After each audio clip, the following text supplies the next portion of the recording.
Hello, this is Microphone Media. Please like, subscribe, and share. Thank you. سلام تعنا هذا دحان دوعلكم دحان دحاديركم مللا علم زلهم سمعتنا سلام ناخذكم يكون ازي مايكروفون ميدياين مايكروفون ميديا حدش صغنكم كعامان قاعد احنا مزاهم نالنا ناي كل شيء عمد مصتي ناي زويت سبنا اكال كوينكم تقصلوا سبسكرايب زيغوركم سبسكرايب غبروا لايكن شير نغيركم تجمروا بخبر نعدمكم لايك غبروا سمعته حزب سمع اللو ابي احمد لما انتي ابارلما قريب زغورو بزعبا وعل بريتوريا بزعبا ناي تግራይ زملكت حزنا لكم مسئنا لنا شع مجرشا سمعوه حتصاريا شمون تدايقايا ناولكو ناون حلف حابيرنا نسمعيه تزولناكم كن لايك كيركم جمروه የፕሪቶሪያ ስምምነት ለትግራይ ህዝብ ሰላም መልሶ ግንባታና ልማት አዲስ ተስፋ የከፈተ ታሪካዊ ስምምነት ነው። ሆኖም የህወሓት አክራሪው አንጃ ቡድን ይህ የሰላም ስምምነት እንዲቀጥል አልፈለገም። እንደ ወትሮው ሁሉ መሰንበቻ መንገዱ ጦርነት፣ ግጭት እና ትርምስ ነው ብሎ ስለሚያምን በክልሉ ውስጥ አሁናዊ የፖለቲካና የጸጥታ ውጥረቶች ስምምነቱ ያመጣውን ተስፋ እንዲደበዝዝ እያደረገ ይገኛል። በተለይም በክልሉ የሚታዩ የታጠቁ ኃይሎች እንቅስቃሴዎች፣ የግጭት ቅስቀሳዎችና ከውጭ ኃይሎች ጋር የሚነሱ ግጭቶች ከሁሉ በላይ ከቋሚ የኢትዮጵያ ጠላቶች ጋር ሆነው እናት ሀገርን ወደ ግጭት ለማስገባት የሚደረገው የባንዳነት እንቅስቃሴ በህዝቡ ዘንድ ትልቅ ጥያቄና ስጋት ፈጥረዋል።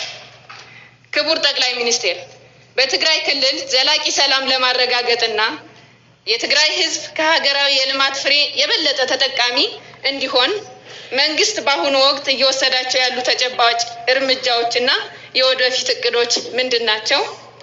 ከሰላም ወዳዱ የትግራይ ህዝብ ምሁራን፣ ወጣቶች፣ የሚዲያ ሰዎችና ፖለቲከኞች ምን ይጠበቃል? በጣም አመሰግናለሁ። ፕሪቶሪያን በሚመለከት ፕሪቶሪያ እንደ ድርድር ብቻ መታየት ያለበት ጉዳይ አይመስለኝም። ብዙ ውጤት ያስገኘ የሰላም ስምምነት ነው። ከሁሉ በላይ አሸናፊና ተሸናፊ እኩል ቁጭ ብለው የተወያዩበት ድርድር። መንግስት ካሸነፈ በኋላ የተሸነፈውን ኃይል አስቀምጦ ተደራድሮ መፈራረም ብቻ አይደለም፣ በችግር ውስጥ የነበሩ የታጠቁ ኃይሎች ቀልቦ ብዙ ድጋፍ ሰጥቶ ለሰላም ያለውን ቁርጠኝነት ለማሳየት ሙከራ አድርጓል። በዚያ ስምምነት ምን ተገኘ ያላችሁ እንደሆነ ቢያንስ በትግራይ ጊዜያዊ መንግስት ማቋቋም ተችሏል። መንግስት ማቋቋም ቀላል ነገር አይደለም። ከ60 ሺህ ያላነሱ የታጠቁ ኃይሎች በዲዲአር አስፈላጊው ክፍያ ተፈጽሞላቸው ከሰራዊቱ እንዲቀነሱ ሙከራ ተደርጓል። በርከት ያሉ እስረኞች፣ ምርኮኞች ተፈተዋል። በጦርነቱ የማረክናቸውን በርካታ ሰዎች ፈተናል። አንዳንድ ምርኮኞች ናቸው አሁን እዛ ሄደው ዋና ተቆርቋሪ ሆነው የትግራይን ህዝብ እያመሱ ያሉት። ምርኮኞች መፍታት ብቻ ሳይሆን ሰርቪስ ቆሞ የነበረ በአየር፣ በቴሌኮም፣ በተለያየ መንገድ ሰርቪሶች ተለቀዋል። ከዚያ ባሻገር እነዚህ ኃይሎች ሀብታችን፣ ንብረታችን የሚሏቸውን በተለያየ ቦታ ያሉ ሀብቶቻቸውን ጠብቀን አቆይተን ሰጥተናቸዋል። ቤቶች፣ ህንፃዎች እንደምታውቁት ማለት ነው። ከየት መጣ ብለን በቀላሉ ምክንያት ፈጥረን መውረስ የምንችላቸውን ሀብቶች ለሰላም ሲባል አቆይተን መልሰናል።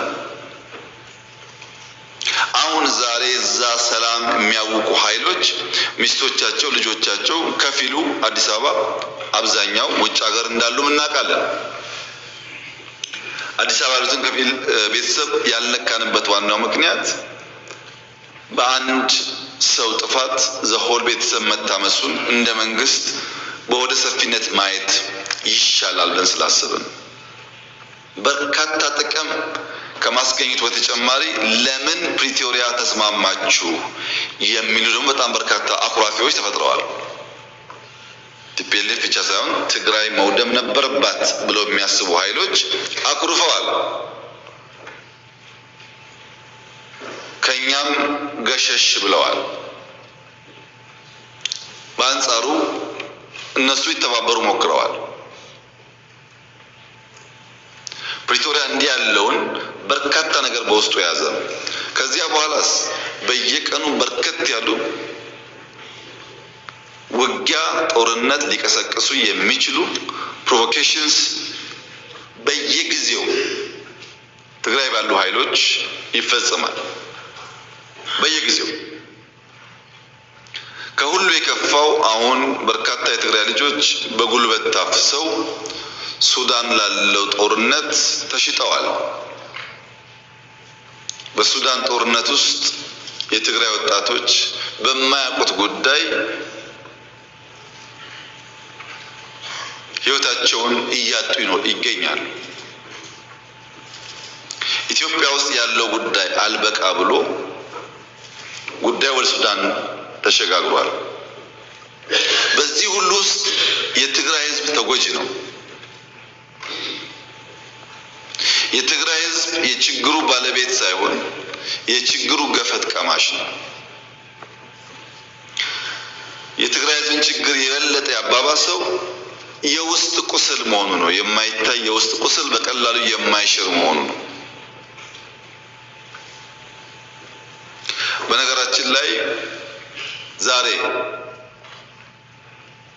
በትግራይ ውስጥ ከሚኖር ትግራዋይ በላይ በሰላም ወጥቶ መግባት የሚችል አፈሳ የማይካሄድበት በደሴ፣ በጎንደር፣ በባህር ዳር፣ በአዲስ አበባ፣ ቢሾፍቱ፣ አዳማ፣ አርባ ምንጭ፣ ሐዋሳ ያለ ትግራዋይ ትግራይ ካለው ሰው በላይ ሰላም አለው። ትግራይ ካለው ሰው በላይ በሰላም ወጥቶ መግባት ይችላል። የሚያሳዝነው የጉዳይ ግን ትግራይ ብቻ አይደለም። አማራ አካባቢ የሚንቀሳቀሱ ኃይሎች ለአማራ ህዝብ ሰላም፣ ደህንነት፣ ጥቅም እንታገላለን ብለው የሚሉ ኃይሎች በሚንቀሳቀሱባቸው አካባቢዎች ካለው የአማራ ተወላጅ ይልቅ ኦሮሚያ፣ ደቡብ፣ ሶማሊያ ያለው አማራ ሰላም አለው። እነዚህ እንታገላለን የሚሉ ኃይሎች ያሉበት አካባቢ የበለጠ ፍራቻ፣ የበለጠ ግድያ፣ የበለጠ ዘረፋና መታገዶች አሉ። ኦሮሚያ አካባቢ ለኦሮሞ እንታገላለን ብለው የሚምሉ የሚገዘቱ ኃይሎች ከሚንቀሳቀሱበት አካባቢ በላይ በአማራ ክልል የሚንቀሳቀስ፣ በሶማሌ የሚንቀሳቀስ፣ በአፋር የሚንቀሳቀስ ኦሮሞ የተሻለ ሰላም አለ። ዜጎች በገዛ ቀያቸው፣ መንደራቸው፣ በገዛ ልጆቻቸው እየታመሱ ይገኛሉ። ከቀያቸው ሸሽተው መኖር የተሻለ ሰላም የሚያገኙበት እየሆነ መጥቷል። ከህዝብ ተነጥሎ ህዝብ አስለቅሶ ህዝብ ዘርፎ የሚደረግ ትግል ደግሞ የትም ማድረስ እንደማይችል ከታሪኮቻችን መማር የምንችል ይመስለኛል።